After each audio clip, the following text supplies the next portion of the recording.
cuando Sudamérica era el mundo perdido, la era de los monstruos, el temblor de la pampa.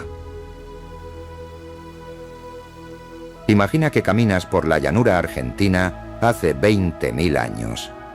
El silencio es absoluto, hasta que la tierra comienza a vibrar bajo tus pies.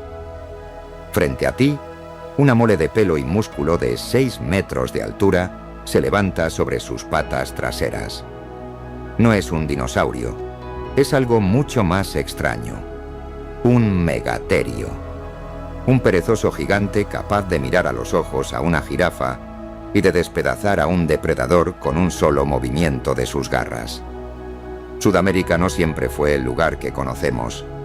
Durante millones de años, fue una isla-continente donde la evolución creó sus experimentos más salvajes y colosales. La isla-continente.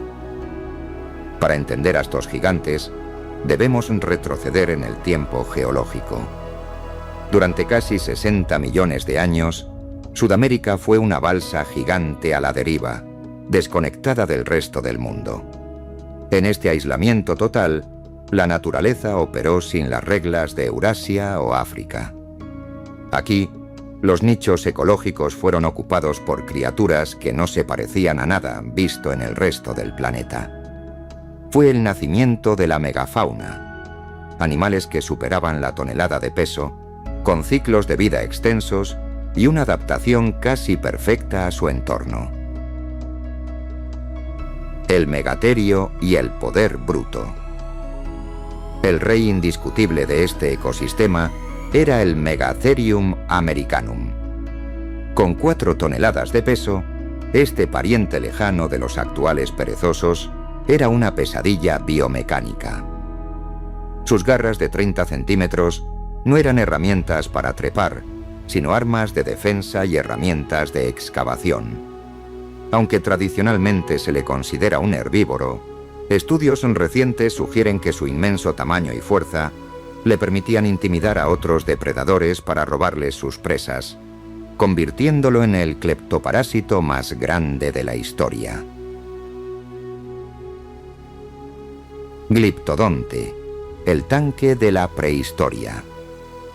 Si el megaterio era la fuerza, el gliptodonte era la defensa impenetrable. Evolucionó como un armadillo del tamaño de un coche compacto, protegido por una coraza de más de 1000 placas óseas llamadas osteodermos.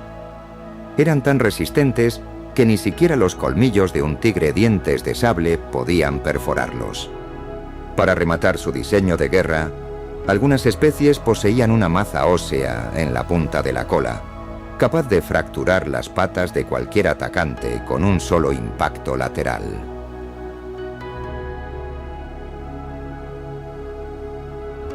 Toxodonte y el enigma de Darwin. Charles Darwin llamó al toxodonte el animal más extraño jamás descubierto. Con el cuerpo de un rinoceronte, las patas de un elefante y los dientes de un roedor, esta criatura de 2 toneladas desafió la clasificación científica por siglos. Hoy sabemos que pertenecieron a los meridiungulados, un linaje de mamíferos con pezuñas que solo existió en Sudamérica. Pasaban gran parte de su tiempo en el agua, ocupando el lugar que hoy tienen los hipopótamos, siendo una pieza clave en los humedales prehistóricos. Smilodon, el ejecutor de colmillos largos. En la cima de la pirámide alimenticia se encontraba el Smilodon populator. A diferencia de sus parientes norteamericanos, el tigre dientes de sable del sur era más robusto y masivo. No era un corredor de velocidad, sino un luchador de emboscada. Su estrategia consistía en usar sus poderosos brazos para inmovilizar a presas que le duplicaban el peso, para luego hundir sus icónicos colmillos de 20 centímetros en las partes blandas del cuello, logrando una muerte por desangramiento casi instantánea.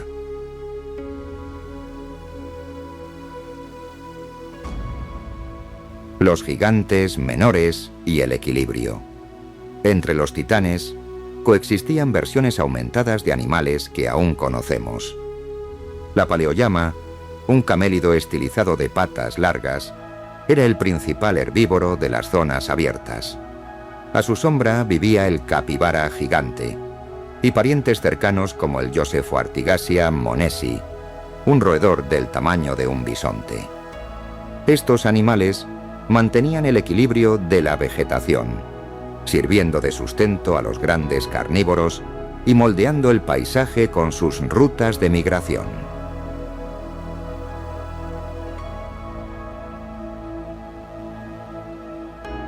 El gran intercambio y el fin del aislamiento. Hace 3 millones de años, el mundo cambió para siempre.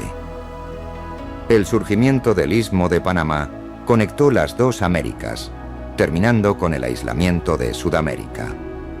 Esto provocó una invasión biológica sin precedentes.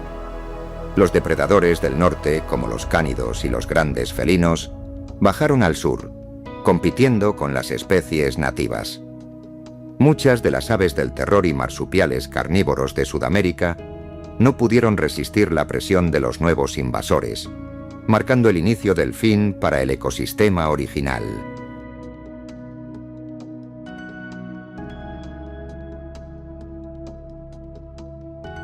El misterio de la extinción. Hace apenas 10.000 años, el rastro de estos colosos se desvanece del registro fósil. El fin de la última edad de hielo trajo cambios climáticos drásticos que alteraron las fuentes de alimento. Pero hubo un factor determinante: la llegada del ser humano. Armados con lanzas y estrategias de caza cooperativa, los humanos encontraron en la megafauna una fuente de recursos inagotable.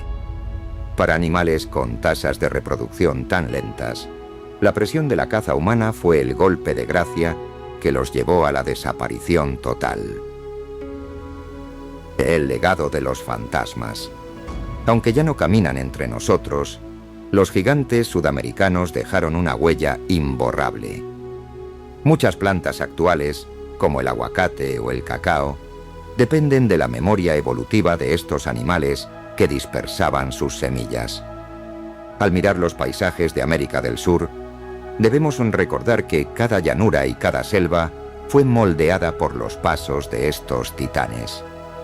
Su historia es un recordatorio de que la vida en la Tierra es un ciclo constante de asombro, adaptación y, finalmente, memoria.